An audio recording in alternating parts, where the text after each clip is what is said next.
எனக்கு பல நாளாக கதை எழுதுவதும் அதை நானே ரசித்து படிப்பதும் பிடித்தமான விஷயம். அப்படி என்னுடைய கதையை படித்த ஒரு நபருடன் ஏற்பட்ட சுவாரஸ்யமான கதையை இதில் பார்க்கலாம்.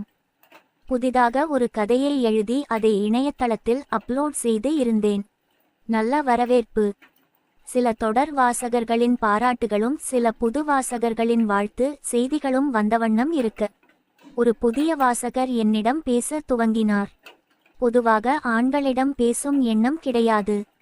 இருந்தும் வாசகர்களை உதாசீனப்படுத்த விரும்பலாம், அவர்களுக்கு பதில் கூறுவது வழக்கம். அவர் அனுப்பியிருந்த வாழ்த்து செய்திக்கும் அப்படி ஒரு பதில் எழுதினேன். அவர் நாட்போக்கில் தினமும் மின்னஞ்சல் செய்ய துவங்கினார். நாட்போக்கிக்கு அவர் பெயர் ஷங்கர் என்றும் வயது 56 என்றும் சொன்னார். எனக்கு இவரிடம் பேசி என்ன ஆகப் போகிறது என்று அலுத்து போகும் தருணத்தில் என்னிடம் அவர் ஒரு உதவி கேட்டார். என்னிடம் அவர் போன் நம்பர் கேட்க முதலில் நான் சற்று தயங்கினேன். பின்னர் என்னிடமே கொடுங்க தம்பி, நான் ஏதும் பண்ண மாட்டேன் என்று உறுதி அளிக்க நான் நம்பரை கொடுத்தேன். அவர் என்னை அழைத்தார். நான் ஹலோ சொல்லுங்க. அவர் தம்பி நான் ஷங்கர் பேசுறேன். நான் மாவும் சொல்லுங்க, ஏதோ பேசணும்னு சொன்னீங்களே. அவர் ஆமாம் தம்பி. மெயில் அனுப்பி அதை கேட்க கொஞ்சம் ஒரு மாதிரி இருந்துச்சு. அதான் போன்ல கேட்கலாம்னு பண்ணுனேன். நான் என்னன்னு சொல்லுங்க. அவர் அது வந்து தம்பி, எனக்கு ஒரு ஆசை, அதை நிறைவேற்றணும். ரொம்ப நாள் இதை யோசிச்சு வச்சிருக்கேன். எப்படி பண்ணுறதுன்னு தான் தெரியல. உங்க கிட்ட தான் கொஞ்சம் நம்பிக்கை வந்துச்சு. நான் இன்னும் நீங்க என்ன விஷயம்னு சொல்லவே இல்ல. சொன்னா தான் எனக்கு புரியும். அவர் மாவும் சொல்லுறேன் தம்பி. என் மனைவி பேரு ரேணுகா. அவளை என் கண்ணு முன்னால நீங்க இருக்கணும் தம்பி. எனக்கு சற்று பயம். என்னடா இவன் ஊரு பேரு தெரியாதவன் வந்து என் பொண்டாட்டி கூட இருக்கணும்னு கேக்குறான்.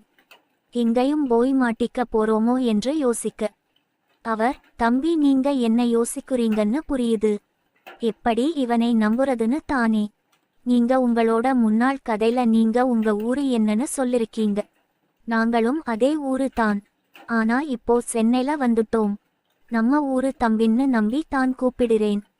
நான் அதெல்லாம் சரி, அதுக்கு உங்க மனைவி சம்மதம் சொல்லிட்டாங்களா? அவர் அதுக்கும் தான் உங்க உதவி தேவை தம்பி. அவளை சம்மதிக்க வச்சு இருக்கணும். நான் இது ரொம்ப கஷ்டமான விஷயம் சார். அவங்க எப்படி ஒத்துக்குவாங்க சொல்லுங்க. அவர் கஷ்டம்னு தெரியும் தம்பி.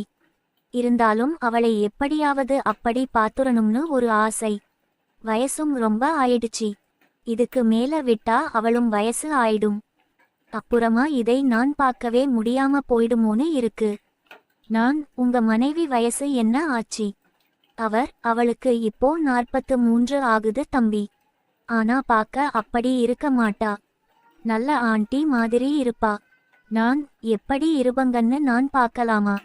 அவர் போட்டோ எல்லாம் வேணாம் தம்பி. இப்படி ஷேர் பண்ணிக்க வேண்டாம். வேணும்னா முகம் இல்லாம அனுப்புறேன். நான் முகத்தை பார்த்தா தானே எப்படி இருக்காங்கன்னு தெரியும். அவர் தம்பி வேணும்னா சொல்லுங்க, இல்லனா நான் வேற ஆளு பார்த்துக்குறேன். நான் சரி, டென்ஷன் ஆகாதீங்க.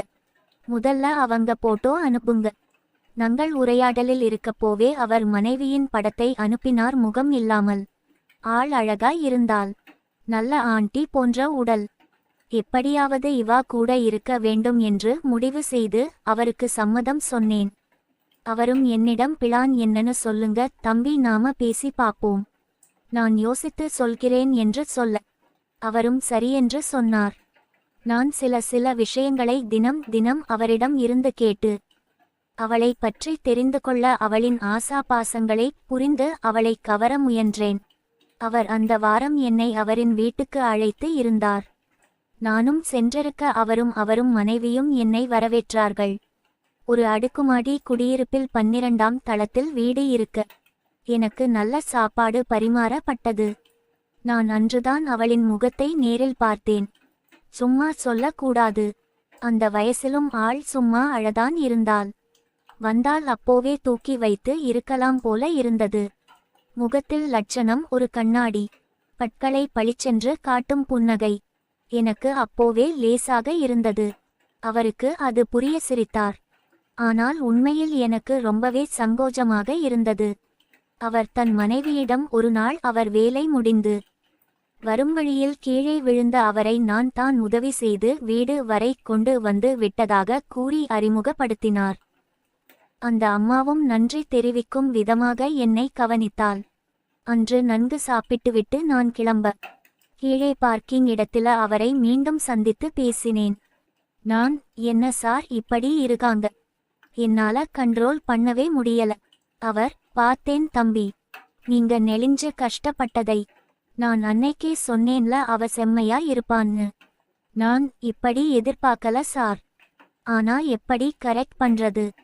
பார்க்க ரொம்பவே லட்சணமா சாமி பக்தி நிறைஞ்ச ஆளு மாதிரி இருக்காங்களே. அவர், நீங்க இனிமே அடிக்கடி வீட்டு பக்கம் வந்து போங்க தம்பி.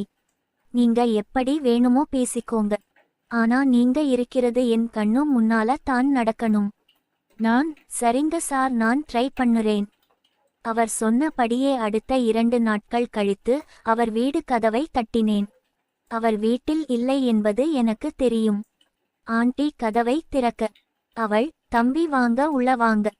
நான், ஹலோ ஆண்டி, சார் வர சொன்னாங்க. என்னோட வேலை விஷயமா ஹெல்ப் பண்ணுறேன்னு சொன்னாங்க.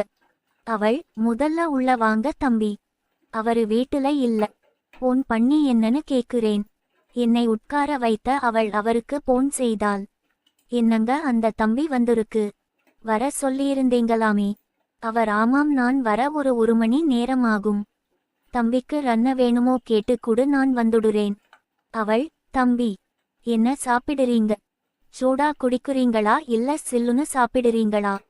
நான், இல்ல ஆண்டி, எதுவும் வேணாம். அவள், அட சொல்லுங்க தம்பி, அவரு வர கொஞ்ச நேரம் ஆகும். அதுவரை ஏதாவது சாப்பிடுங்க. நான் டீ கேட்க சமையலறை சென்ற ஆண்டி டீ போட்டு எடுத்து வந்தாள். எனக்கு கொடுத்து அவளுக்கும் எடுத்துக்கொண்டாள். இருவரும் டீ சுவைத்து கொண்டே பேச துவங்கினோம். ஒரே ஊர் என்பதெல்லாம் தெரியவர ஆண்டி நன்கு பேச துவங்கினாள். மேலும் அவளுக்கு இத்தனை ஆண்டுகள் ஆகியும் குழந்தை இல்லை என்பது ஒரு வருத்தம். நான் மேலும் குழந்தையை பற்றி பேச அவள் லேசாக முகம் வாடினாள். நான் புரிந்து கொண்டு அந்த விஷயத்தை தவிர்த்தேன். மேலும் வேறு விஷயங்கள் பேச அவள் என்னுடன் நன்கு சிரித்து பேச துவங்கினாள். எனக்கு மனதில் இருந்த ஆசைகள் எல்லாம் அடக்கிக்கொண்டு அவளிடம் பேசிக்கிண்டிருந்தேன். 1 மணி நேரம் போனதே தெரியவில்லை. அந்நேரம் ஷங்கர் வந்தார். வந்து சும்மா என்னுடைய வேலையை பற்றி பேசுவது போல பேசிவிட்டு என்னுடனே வெளியே கிளம்பினார். அவர், என்ன தம்பி, இணைக்கு எப்படி போச்சு? நான், இப்போ தான் பேச ஆரம்பிச்சிருக்கோம். கொஞ்ச நாள் ஆகும் சார் எதுவும் ட்ரை பண்றதுக்கு. அவர், மாவும், சரி, திரும்பவும் சொல்றேன் தம்பி. வாய்ப்பு கிடைச்சா தொட்டுக்கோங்க, ஆனா இருக்கிறது என் கண்ணு முன்னால தான் நடக்கணும். நான், கண்டிப்பா சார், கவலை படாதீங்க. மேலும் நாட்கள் செல்ல செல்ல அடிக்கடி வேலை விஷயம் என்று நான் அவர்கள் வீட்டுக்கு சென்று வர துவங்கினேன். எனக்கும் ரேணுகா ஆண்டிக்கு நல்ல ஒரு புரிதல் ஏற்பட்டது. நாங்கள் நம்பர் மாற்றிக்கொண்டோம். மேலும் ஆண்டி தினமும் எனக்கு காலையில் ஒரு சாமி படம் அனுப்பி அன்றைய நாள் நன்றாக செல்ல வாழ்த்துக்கள் அனுப்புவாள். நானும் நன்றி மாமி என்று ஏதாவது கிண்டல் செய்து அனுப்புவேன். நான் அவளிடம் பேசுவதும் அவள் என்னிடம் பேசுவதும்.